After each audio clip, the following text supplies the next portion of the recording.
So aside from the Battle of Earth, the Battle of Reach might be one of the most significant battles of the Human Covenant War. Stretching from late July to the end of August in 2552, it was also one of the last battles of the Human Covenant War. Today we'll look at the series of events that led to the fall of humanity's military stronghold. I'm Colin, and this is Sci-Fi Deep Dive.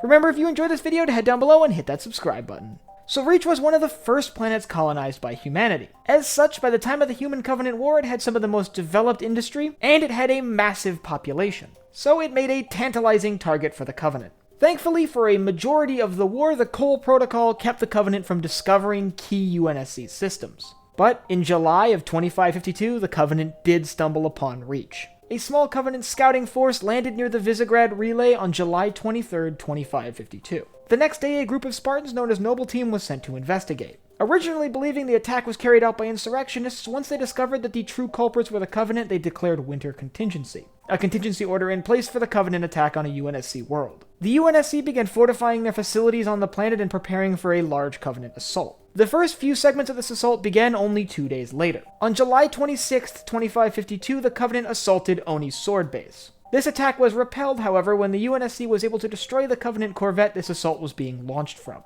The Covenant began landing massive number of troops in several landing zones all around the planet. These landing zones were in relatively desolate areas where the Covenant could build a large force before engaging the UNSC. More than 2 weeks after the Battle of Sword Base, the UNSC was able to mount a counterattack against these Covenant staging areas. This counterattack consisted of a massive charge of UNSC vehicles, everything from Scorpions to Warthogs to Falcons. While they were able to destroy some of the equipment that was being used to bring Covenant forces down to the surface of the planet, the assault ground to a halt with the arrival of a Covenant supercarrier. That supercarrier suddenly became the primary target for UNSC forces on the planet. So the UNSC came up with an interesting scheme to destroy it. They would send a Spartan team into space and a series of two-man fighters. To destroy the carrier, they would use a slipspace bomb modified from the slipspace drive on the UNSC Savannah, a Paris-class heavy frigate. Their plan was moderately successful. A problem with the bomb forced it to be detonated manually instead of automatically. But the bomb was successful in destroying the Covenant supercarrier. However, immediately after the destruction of the supercarrier, a much larger Covenant force arrived on the planet.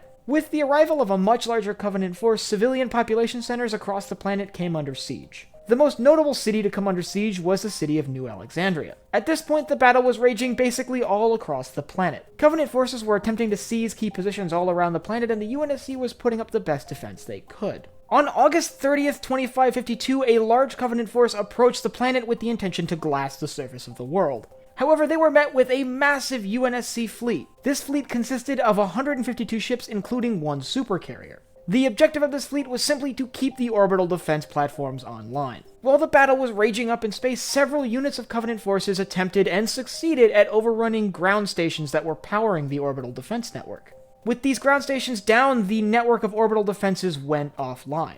The rather large UNSC fleet in orbit was no match for the larger and more powerful Covenant fleet assaulting it. While they put up a good fight, they were eventually overrun. A few UNSC ships were, however, able to flee down to the surface of the planet, most notably the Pillar of Autumn, which flew to the Azod Shipbreaking Yard. As Covenant ships descended on the planet and began glassing the surface, the Pillar of Autumn took on some crucial cargo. Most notably the AI Cortana, which would lead it to Halo. With this cargo on board, the Pillar of Autumn was able to launch from the surface of the planet and escape Reach. With the Pillar of Autumn out of the system, the UNSC fleet basically destroyed and their defenses shattered. All organized resistance on the surface of the planet was basically done. Other than a few scattered pockets here or there, the Covenant had complete control of the system. And as the Covenant usually do when they gain control of human planets, they began glassing it. With Reach's surface being burned to glass, the fall of Reach was complete. This battle, however, would be completely overshadowed less than 2 months later when the Covenant found Earth. If you want to learn more about what happened when the Covenant found Earth, I'll leave a link up here to one of my videos on the Battle of Earth. And I want you to let me know down in the comments what you think of the Covenant invasion of Reach. Do you think it was too slow? Would you have rather seen a massive Covenant force arrive out of basically nowhere? Or do you think the steady build-up to the massive assault was appropriate?